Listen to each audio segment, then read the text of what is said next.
Hey guys, it's Steven from Legit PC, and welcome to a new kind of first look, I guess you could say, slash review of Surviving the Aftermath, a $20 game currently on the Epic Game Store.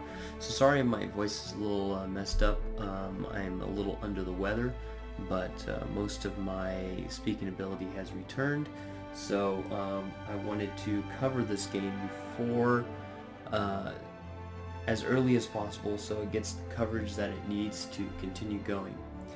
Now, if you guys don't know, I also I do some games on the side, and this is kind of a game that I wanted, kind of like a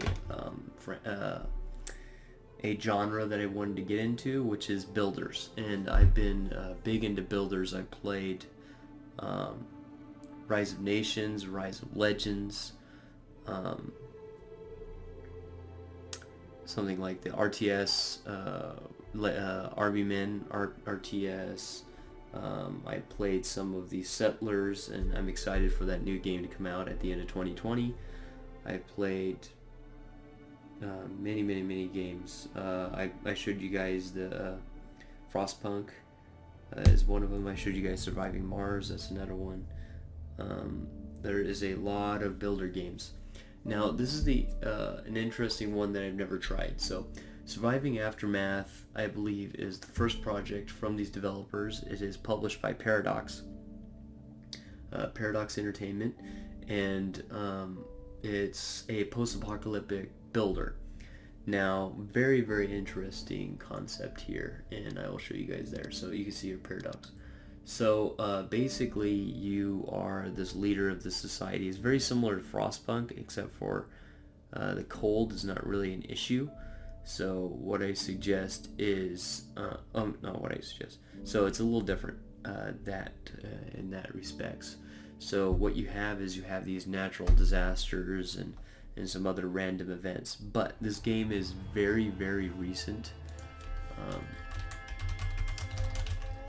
I think it's like a week old or something like that. I'm seeing October 31st, so that's like at least 2 weeks old.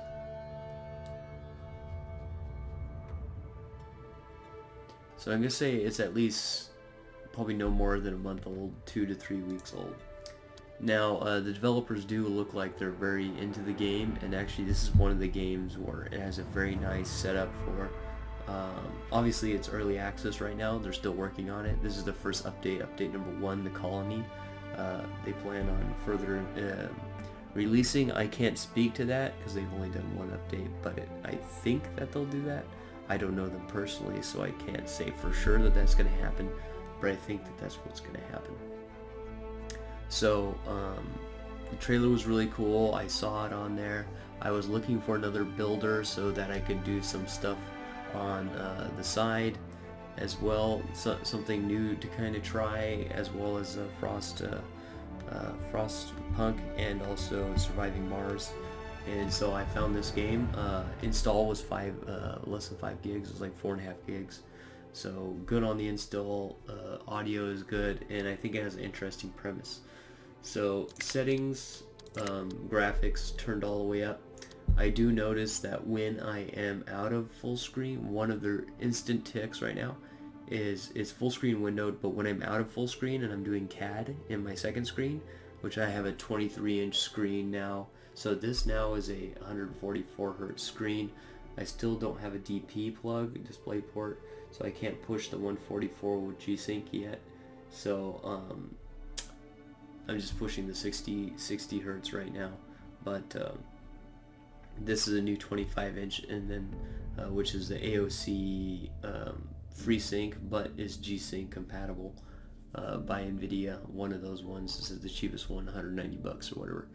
And then we have the Asus 23-inch, my original, which is a TN panel, and that I have in vertical orientation, portrait mode, I guess you could say. So when I'm in that screen doing CAD or anything else, or watching, well, mainly CAD, doing something else graphically intensive, on that screen, it starts to lag over here in this screen. So that's one thing against it, and right now it has a couple options for anti-aliasing, but everything else is on high. It does look really good. So very generic, this guy. So everything here is good, and then it has key bindings, but basically because it's also released, I think, on consoles as well. Let me see here, I'm on their web page. I think it's also on consoles, Xbox. Yeah, Xbox. So it's on Xbox as well. So they have a lot of setup for using controller. So let's go ahead and jump in. I'll talk a little bit about it. So here they have some okay tutorials. There are some bugs. If you get around the bugs, it's really good. And then they have these sections which basically allows you to customize your gameplay to show how the game plays and how hard it's going to be and all that kind of stuff. So basically this first one here, environment, is to pick kind of what you want. You can see that this difficulty bar rises depending on what you pick. So I've had this game for 1 day or 2 days. I think it's 1 day. So I've already been playing it on the hard mode. So basically what this means, hot and dry climate, that means that your people are going to need more water, and you have to build farms and water sources on fertile soil. So the fertile soil is farther in between, so your guys have to travel further to go back and forth between these places. So I'm going to show you guys the hardest that it gets, just to be kind of interesting. So here, basically, catastrophes. So now this is the interesting part of the game. It's very similar to Frostpunk, where you have these storms in survival mode or infinite mode, basically. In Frostpunk, where the game goes on forever, there are some like points where there's like some sort of storm, and then something gets disabled. Similar here, so there's like infection outbreaks, there's meteor showers, there's like a dust storm or electrical storm where it disables stuff, and so it's pretty interesting. So here we have frequent catastrophes, which keeps it interesting, and then contamination levels. So basically there's this is apocalypse, some sort of nuclear apocalypse. So there are little sections where there are contamination on the ground, and sometimes that could leak and get into your tents and places that your colonists are living, and basically poison them, so then they have to be cured, and then that takes time. Okay, so here's the next one, resources. So here everybody has a breaking point, blah blah blah. So basically these are like your starting resources, all your equipment that you start with, and any sort of backup, for example beef jerky and that kind of stuff, in case you run out of food. Your colonists could get that food and stay alive, basically. So we're gonna do the hardest here, survivors. So basically this is how many you start with, and you can see here that there is a children mechanic, very interesting children mechanic compared to Frostpunk. I like this one way better. So actually over time the children will turn into workers, will turn into adults, and they will start working. And then there's other interesting things that you can do to get extra bonuses from the children that you have in your colonists. So they're not just kind of dead weight that you just have to house and then you get nothing from them eventually.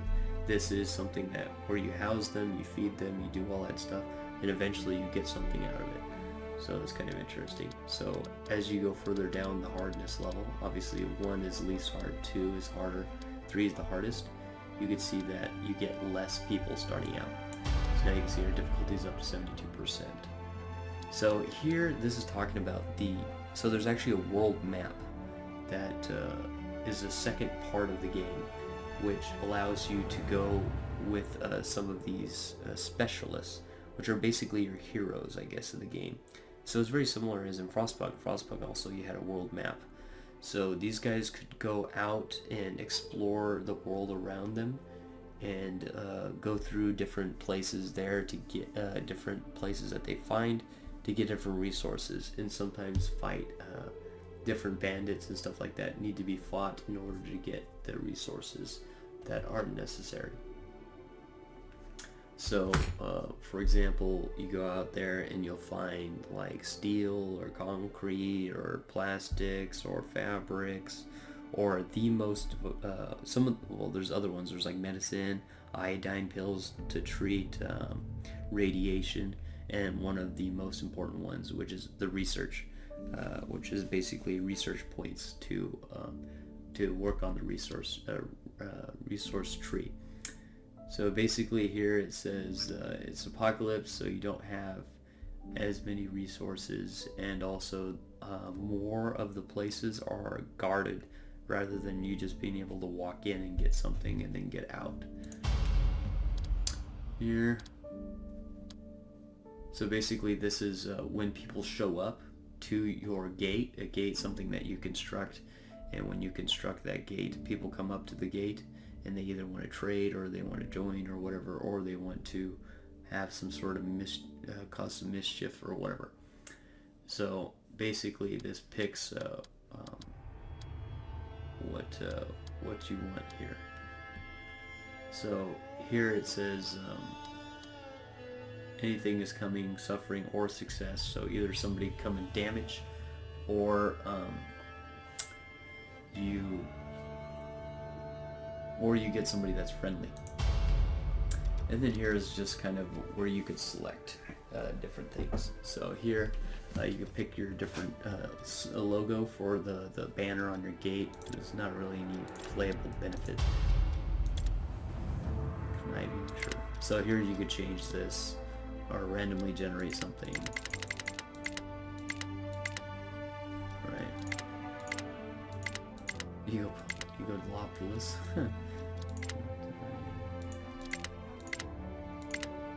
And you could also type something in here. Dapper will come. You could also type something in as well. You can see here, type something in. Okay, so that's it, and you continue, and it says blah blah blah. These are your choices. Are you sure you want to continue? I mean, what's weird is that there is no back. So they show you what's going to happen, but you can't actually go back and change it anyways. So I guess they're going to add that in later. And then here's the standard splash screen that you see.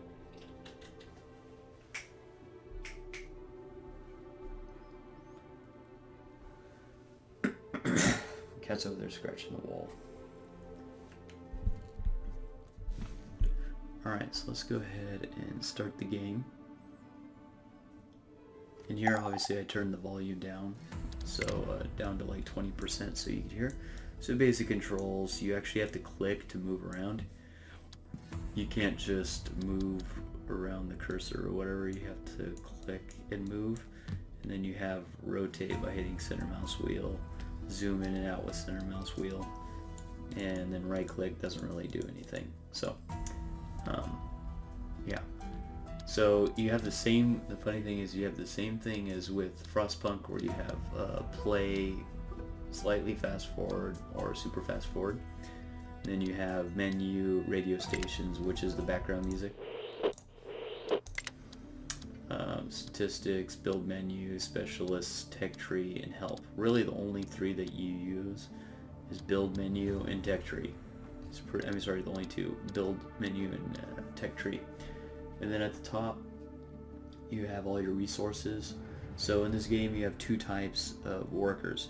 You have either people that are working at a structure, or you have people that are building or going out, or have like, I guess you could say like kind of a flexible work situation, where they're building, so they're moving resources to buildings, building the buildings, or they're going out into the world to gather resources. And then obviously you could see I only have, even though I have no buildings where people are working, right now I only have 6, because 2 of them are children, right? So 2 of them are working. Then we start out with 30 food, and you can see our consumption is 6. Then we have water, electricity, wood, concrete, plastic, metals, fibers, parts, connect components, electrical components, electronics, fun box, tools, and then these are for like production things. So like medicine, so that you could heal your colonists quickly to get back to work, and tools which make them more efficient in doing their work, and then science points. So let's talk a little bit about the things you can build. You can build a road, and basically what the road does is it enables fast travel from one place to another. So if there's like a building out here somewhere and you want to fast travel, you could do that easier. Tents, so these are like living environments. So another thing is, you can see here that your colonists, it says your colonists are less likely to reproduce in cramped up shelters like this. So actually some of your colonists can, if they have a high happiness level, I think, they'll reproduce, and then you'll have children, and then the children eventually grow up to be adults and then proceed to work. And then here you have storage, so stockpile, food storage, so stockpiles for like these building materials, and then food storage is for the food, obviously, warehouses for the tools and other special equipment.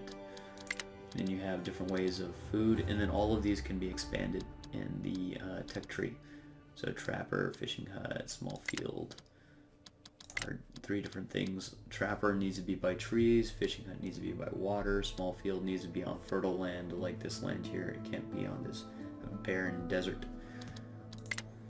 And then we have scrapper, recycler, sawmill, and forester. So each of those are for different things. So for example, scrappers for making steel, recyclers for making plastic, sawmills for making wood, and the last one, foresters, for planting trees.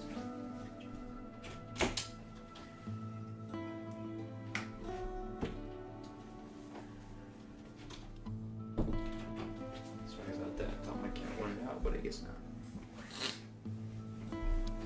Finally, we have food, tool shop, and tailor, tool shop for making tools, and tailor for making clothes. And then we have a medical tent to heal your people, and then burial hut to put people in if they happen to die. And then we have the gate, which the gate goes here.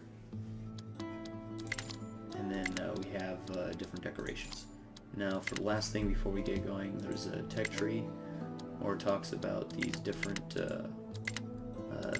things that you get, so you could like have better bartering with the outside world, get discounts, better discounts. You have these options to create things to get rid of these pollution sections that I was talking about, because you can see we have some pollution over fertile land, and this is very, very rare, having fertile land. So also close around your base, there's a lot of these little pockets to get rid of. Create electricity, educate your children so they have a permanent bonus when they grow up. Different reinforced gates, so you can know more about people as they come in. Better medical, better food, being able to basically create water and faster and stuff like that. And also they're working on other ways to, they're working on a lot of stuff, which I read the patch 1 notes and the developer blog, and they're working on a lot of stuff. Okay, so first things first, so let's kind of get started here. So first you want to make sure that you can house everybody. So usually I start out with this makeshift emergency shelter. And that houses 2, that houses 6, but we have 8, so we're going to need another one of these. And then what you could do for a quick food, which right now we don't really need, because we have only 6 consumption, and I think that's like per day, or like I think it's twice per day, I think. They do have a day and night cycle, but it's not like Frostpunk. It doesn't get colder at night, so they work constantly, except for some of them, they sleep at night. And I think they do like shifts or something, so you're slightly inefficient at night than during the day, so that's pretty interesting. So right now we don't really need the food, and you can actually go around and collect these berries, so you don't have to actually build any of the food stuff.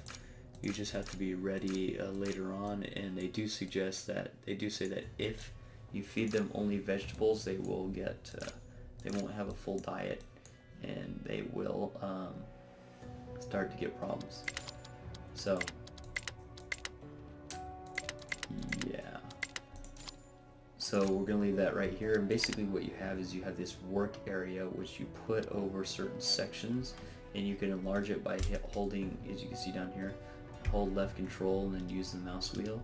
So I could like target certain things, or say, okay, go in this general direction, or make it to where they can't gather anything, and that will work as well. So here's a stockpile. So you could do the same thing here, is you could pick some place on the map and plant this thing, and they will go into this section and pick stuff up. It's very similar as in Frostpunk, where you had those, and they go to a certain area and they pick this stuff up. So here I have some wood planks, concrete, and another piece of concrete. And from what I found, as far as I know, you cannot produce concrete any other way. You can't produce planks and stuff like that. And then we have some other rare resources, like we have some plastic, and we have some metals here, and then this metal we could turn into sheet steel, right? And actually use it for different stuff. Okay, so we have the two homes. This one they don't want to reproduce in, this one's okay, but there are ways to update it through the tech tree so that they're not as damaged during catastrophe. Alright, so then what we're going to want is we need to get into producing stuff. So we're going to use a scrapper, and then we're going to pick somewhere that is the most fruitful. So we have a pile of scrap here. Oh, interesting. So we have a pile of metal here and plastic. That one's plastic.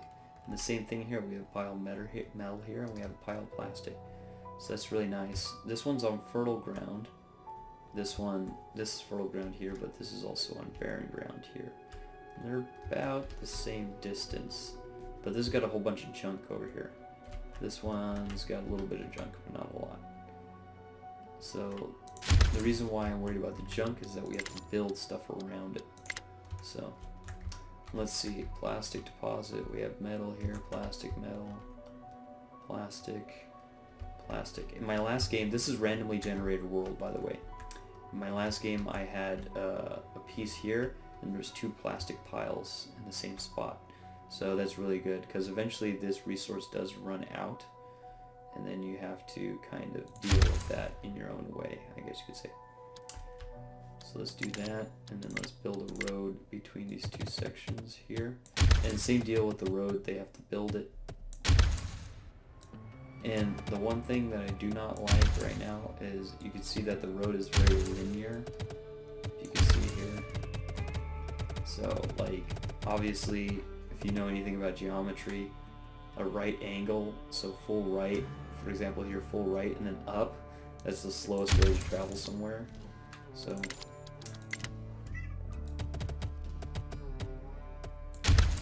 I have no clue why they did that. Alright, so let's go ahead and let it play, and let me see what my cat wants.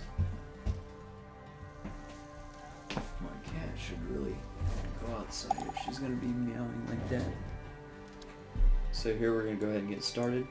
So the first thing that you're going to want to do is you're going to want to create the gate as quickly as possible. But you can see here we need steel and we need plastic, which is that blue piece. And we already are going to be out of plastic. We don't have any wood and we don't have any concrete. So we want to make sure that at least we have this stuff. And another thing that I missed is we need a water well in order to get water so that our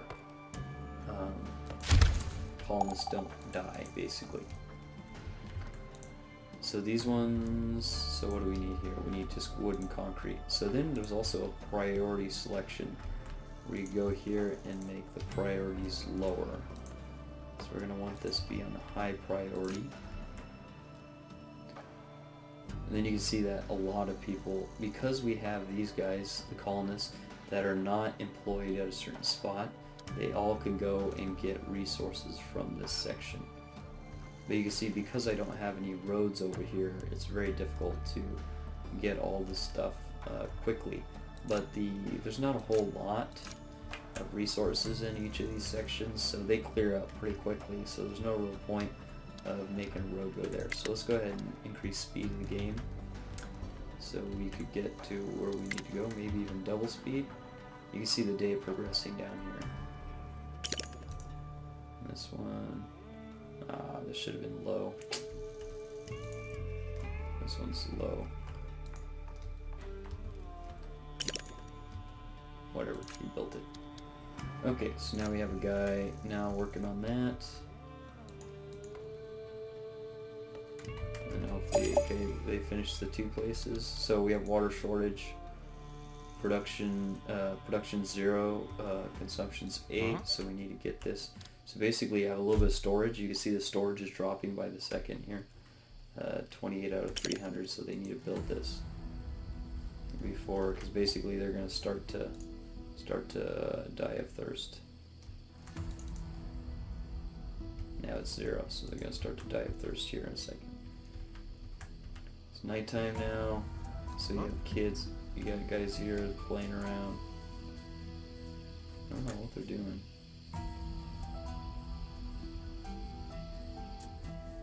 Juggling or a shovel or something? I don't know. Okay, so it's being built. Okay, that's good. Alright, so now let's go ahead and build the gate. So now they're working on that. And the reason why you want to build the gate, kind of spoiler alert, is that the first thing that you're going to get when you build the gate is you're going to have a specialist come in with some extra people. And most likely you're going to want to accept that specialist because you have to go out in the world and get research, and you're basically looking for research points to complete everything. You see here we do not have sufficient material, so we're going to have to wait till that stuff's produced. Here's the scrapper, so the scrapper takes in 4 of these things from here, scrap metal, and produces these 3 things. Alright, so we could do one more on food, and then we're going to have to go gather food. And here you could have up to 2 members on each, for each of these places, and as you research things, sometimes you could go up to like 8 or something. So what we're going to do is we're going to move this guy to collect some food resources from nearby, from as close as possible, so we could get that going. And the reason why we want to build the gate as soon as possible is that comes with new members for the colonists, new colonists, so we could get more people to produce more material, right? So that's always really, really important to get started early.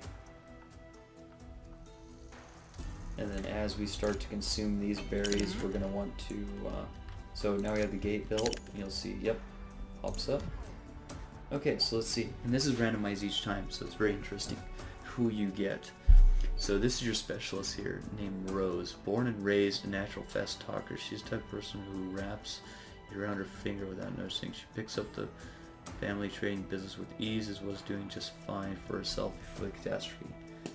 So, unfortunately, low on research points, high on scavenging though, low attack. So this is not very good if they have protected sections to be able to go in and get that stuff. So exploration, so this is basically you have a base movement, I think it's probably like 5 or 4, which is basically how many spaces you can move on the map. So she gets an extra 2. So last game I played, just before starting this video, he had a high research and a high attack, so very, very good character. It was some random guy here. So this is pretty cool because it's random every time. I haven't got the same person twice yet. Ooh, we only got 1 adult this time. I think last time I got 2 adults and 1 child, I think, last game. So basically we only need 1 adult, but now we only have to build 1 tent because 1 tent houses 2 people. Okay, so now that we have a specialist, we can go into the world and get do some go around and look for some stuff. And generally, whenever you start, you always start with this farm that's next to your place, where you could go and get some beef, some jerky strips, basically, some extra food for what you need. So you can see here that there's 5 spaces that she can move, and then this is where the right click turns in. You do that to actually move your character. So basically, you can see that we have a fog of war here. These are unexplored places. So what you would do is you would left click, move over here, and then as a binocular to look at that place. But what we're going to do is we're going to give that jerky, and so once they explore the place, and you can see down there at the bottom that they have different hazards and the danger that your character will get damaged when trying to explore there. So after you go there, it immediately spends all your points to get what it needs. Oh man, she scavenged the whole thing. Wow. So scavenge is basically that point level, is how much stuff can you grab from that location without in one try. So usually getting this, some of the guys that are high in attack, it takes them like 3 times to get everything out of this thing. So they would only get like 8 jerky per time or whatever, so it'd take like 3 times for them to get it all out. And while everything is in world map, everything is paused. So while we're back, that's next thing that we're going to do is we need to get everybody inside a tent. So we have 10 people, each tent holds 2, and I just did the cardinal sin there. I put them all together, because if there's a meteor shower, it's going to come and destroy all of these things. Right? Not good. Low on food. So, but we have these close. So berries 5, berries 10. Okay, so we're going to make sure that we move that once we run out. So now everybody's going to start to move out of this emergency shelter and into their own tents, which is good. And then we'll come and drop off that jerky before anybody starves to death. Okay, so she's done. So all you have to do is return back, and it will drop your stuff off. And so now she has nothing in her resources because she dropped it off. And we'll go over here. Let's look here and see what there is. Okay, so this is the same thing as this, except for it has a higher danger point. So when she steps on it, there's a possibility that she gets attacked by somebody there, or there's booby traps or whatever there that basically will damage her ability. So, and she has a health here of 100. Okay, so we're progressing well, and we have 10 production, 10 consumption for water, and our storage is not going up. So we're not going to have a lot of storage because we're producing the same amount we're storing. So here we got 5 movers, 10 colonists, so that's good. And we're running low in tools and clothes. So what I want to at least do in this video is do 1 attack and have 1 catastrophe. Obviously the catastrophe is random. Okay, so that's 1 gone. There's a little bit of concrete left here.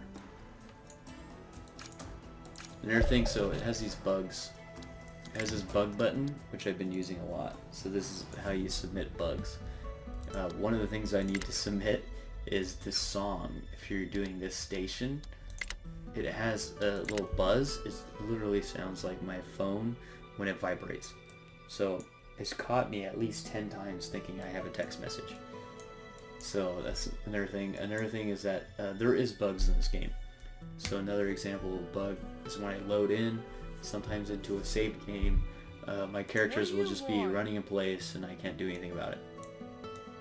Another one is when I deconstruct some of these buildings, what will happen is you'll get some of the resources back. In that game, what happened is the resources would be there and the colonists just wouldn't touch it. They would go run all the way over here to gather some resource, even though the resource was, there's a building here and there's resources here. They won't even go grab these resources. Another bug that I submitted. But this is one of the games where it makes it so easy to submit bugs, where the bugs are right there and you literally just go in here and you type it in and you give it serious level, and then it sends it, it saves your game, submits the game to them, and you go from there. So that's where at least they make it very easy to do that. Let's see if we can find somebody. Okay, so here we found somebody. And it's kind of something that we need, tools. But they have a level 2 they have a level 3 defense. Why did I say 2? I don't know if that's a bug or not. There's 8 attack, 3 defense, but why is there just 2 up there? But I have a very low attack. I only have 1 attack. So unfortunately, this game I might not be able to attack. She'd probably get her ass kicked. It all depends on, it's randomized, so it depends on who you get. In the beginning, really. So.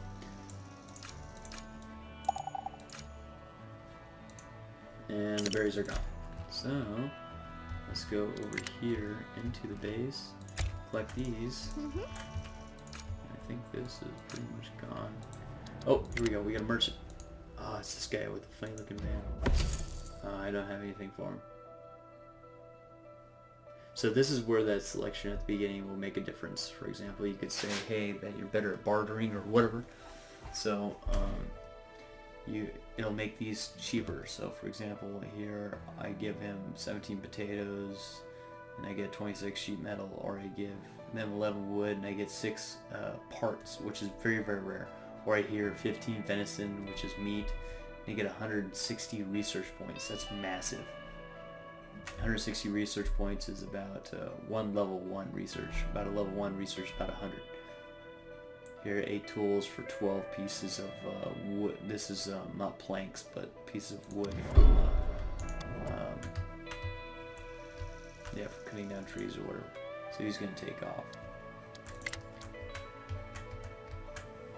And then up here you can see we have tutorials, but I've done tutorials so much I know how to play now, so I don't really need to do so. So we're doing good, but we're going to run out of tools here very shortly, so we're going to have to start to create a tool store. And if you hit R, you can rotate. And now the concrete is gone, so we're going to have to go to a new set of resources. And let's do this. Let's get these areas clear. So we got most of this area clear with our well here. But very close to a nuclear waste. I don't know how that's going to be treated, but you see we have large deposits here. And then we're going to need a tailor eventually. But we haven't really had anybody go through any clothing. And clothing tends to increase, tends to be made very quickly. So here's a child just standing there doing nothing.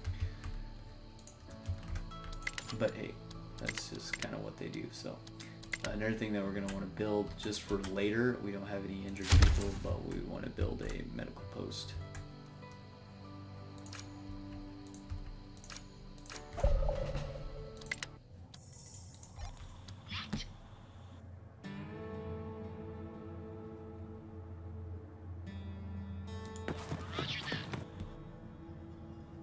Okay, so here's another one, but with bricks.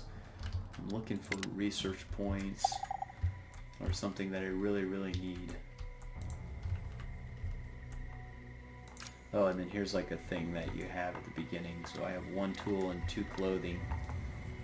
And once they finish taking everything out of it, or I build a tool store. A tool store is where you would store clothing. Where is it? Right here, warehouse, sorry. Warehouse is where you would store clothing and tools, and then that would be where they would store it. So we were doing good. We're waiting for our guy to find something. Oh, I already built it, so now it's going to move the tools out of here, I think, usually. And move it in there, and then I can demolish that and get some resources out of the destruction of that piece. We're looking fine there. Yeah, once those are done, we'll probably build it over here, or just have these guys run, because they'll have to run here, run over here, make it, and then run back.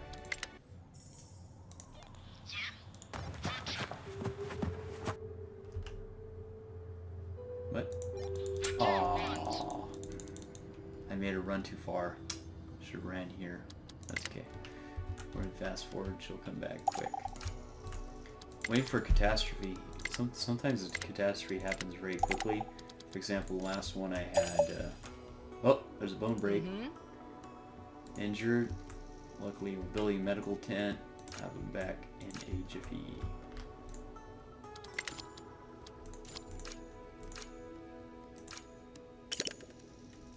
Okay, so now there's a person medical tent. This guy, oh, this guy's already cured. Wow, that was fast. Okay, so we don't need anybody in the medical tent. There's somebody making tools. We're gonna need a tailor.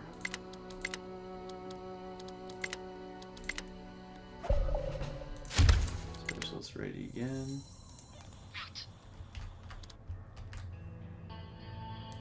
Now I'm basically gonna, oh, research. 364, nice. But she's high in scavenging, so I don't know if that doesn't get, because I don't know if the research points, the research thing is a bonus, or it means that you gather more per time that you attack it or whatever. I'm not quite sure. So it looks like we've run out of resources. Oh no, we have 2. So we have 2 left here. And now they're gone. So let's let this rack down a little bit. We don't need it right now. We need more people gathering resources. So let's leave this off right now. And we'll go down a little bit on the food, but we'll get further along here.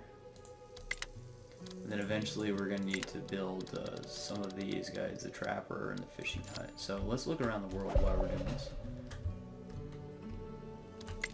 And when we do this, she's going to go here, get the research. Okay, so she's gathering, I think, at normal speed. So she's not scavenging at full. So this is very important. So now we have 150. Alright, so what should we do?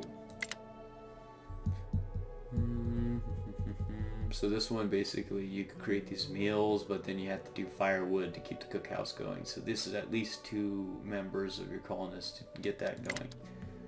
Here's the energy production, but the energy production to build requires parts and components, and we don't have anything to build parts or components. Here's communal living, so you have, you know, better places and other little things that you can put around.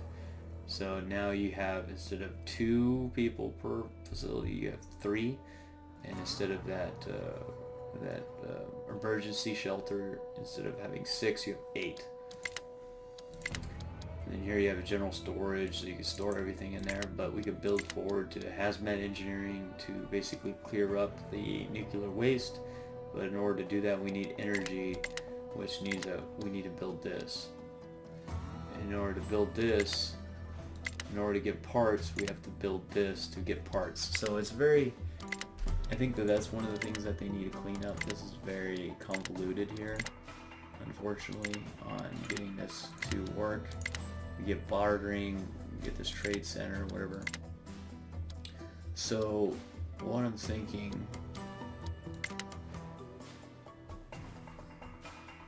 is maybe move towards education and get better housing.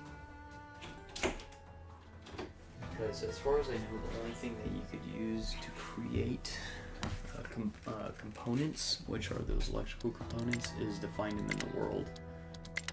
Because I don't think anything here produces metal, plastic, or concrete.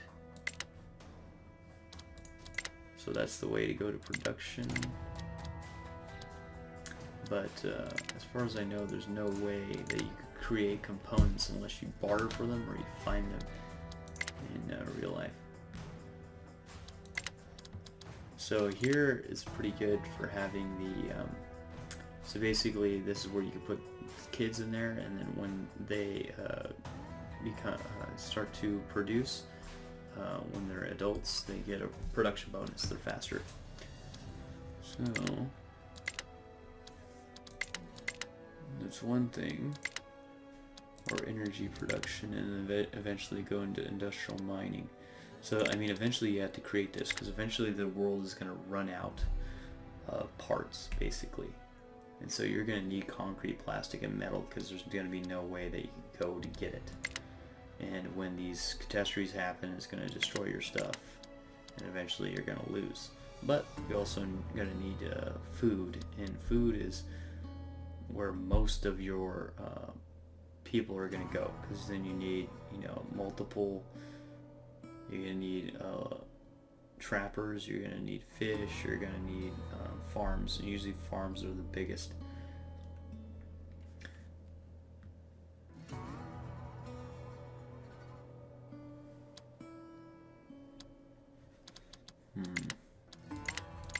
So what to do? I mean, we really don't need this until we find components, but it would be nice to have this unlocked so we can get there. You can see how much it requires just to get to industrial mining. But usually to live that far, you need some of these ones. So let's go and start here. Probably was not the best choice, but we'll do it anyways. Let's pause and let's look around the world here. And I'll give it a couple more minutes. I was waiting for a catastrophe, but it doesn't look like one's going to happen. So what I might do is we might have to extend this. So here's some water here, but it's at the edge. So it's not going to let me build there. And of course this is all randomly generated. Probably with some sort of algorithm to make sure that you have the resources close. So here's some water for fishing, here's some water. So it looks like no water close to me, so it looks like this is only going to be venison, which is meat. Oh, there's a little bit here. So that's probably the closest. We got some big concrete. Some big concrete stuff, some plastic. But that's a long way to travel, so.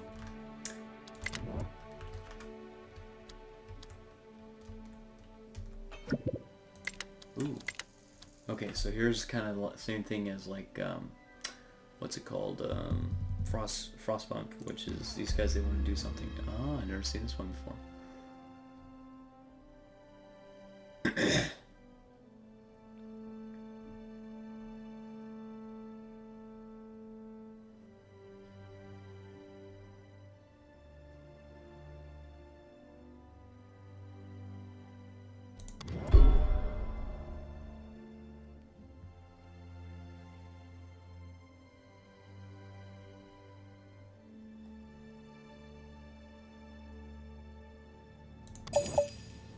Well, I think they're... Oh, now they injured each other. Two colonists injured. Oh, he's moving slower too. That's interesting. This is once he's finished with the job there, he's gonna go and get healed up. But if I only have one person in here, it only treats one at a time, so let's just put two people in there. Alright, so it looks like no catastrophe in this game. So what I'm going to do is I'm going to stop this video here, and what I'll do is I'll just keep, after this I'm going to split it up and I'll just keep recording, and I'll upload it as 2 videos, and so there'll be like an extended first look, I guess you could say, but I'll have no audio.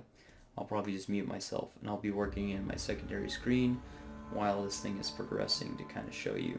I mean, again, that's really what I do with builders, is I like to be in my secondary screen doing something while the building is going on and that's finishing up. So overall, I really like the game. I think you should support it. I think the devs are going to be good. We'll see. Everything is, I'm going to say the game's probably about 75-80% right now. I'm really excited to see how this goes, and to see if even they do more development than Frostpunk itself. But they do seem like they're doing a lot of development, so that's what it seems like. I really wish I was a big enough YouTuber that, you know, I could talk to these guys and see what they're doing, having a little bit of background in game design. I'm saying like a smidgen, not, you know, not toot my own horn, but I have a smidgen of game development. So maybe talk to them a little bit about that. If I had a big enough audience, that would probably be something that's possible. Right now, probably not. So what I'll do is I'll start another video, probably very little to no audio, and while I'm doing that, I'll do some stuff for work on my other screen, and we'll be going through this so you kind of see some stuff that happens. And if something new happens, I'll make sure that I get on the mic and discuss what's happening. Right, so if you guys are interested in this game, go ahead and check. If this is the only video you're gonna watch, go ahead and check it out. Epic Game Store, $19.99 right now, so 20 bucks. And I think it's not available. Oops. I don't think it's available on. Yeah, it's only on Epic Game Store Early Access, so no Steam. All right, so thank you guys for watching. If you guys are interested in this game, check it out on Epic Game Store if you're only going to watch this video. If not, stay tuned and I'll film another 30 minutes of extended look while I finish up some other work for some other tasks for work in my second screen. And then if anything comes up, I'll make sure that I jump on the mic. So what you might see is you might see some glitching when I'm on CAD, but that's okay. Alright, so thank you guys for watching and stay tuned. We're about to start the next video right now. Thanks for watching.